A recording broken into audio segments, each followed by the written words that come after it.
சொல்றாரு, அநேக சாட்சிகளுக்கு முன்பாக நல்ல அறிக்கை பண்ணினவர்களாய் இருக்கிறாய்.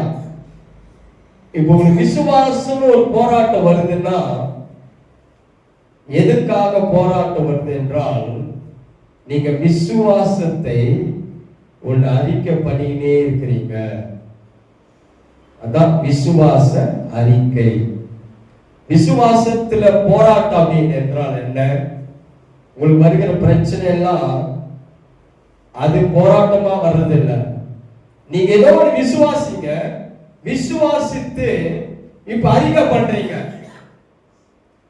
அந்த அறிக்கை பண்றீங்க, எதை அறிக்கை? உங்க சொந்த அறிக்கை கிடையாது, ஊர்ல இருக்கிற அறிக்கை கிடையாது, யாரோ சொன்ன அறிக்கை கிடையாது.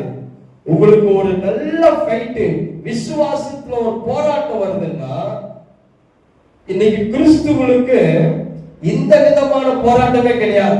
விசுவாச போராட்டம் கிடையாது. மற்ற எல்லாம் போராட்டம் இருக்குது. கணவன் போராட்டம், மனைவி போராட்டம், பிள்ளைகள் போராட்டம், கடற்கார போராட்டம், வியாதி போராட்டம், ஊர்ல இருக்கிற அத்தனை போராட்டமும் அவனுக்கு இருக்குது, அவர்கள் இருக்கிறது.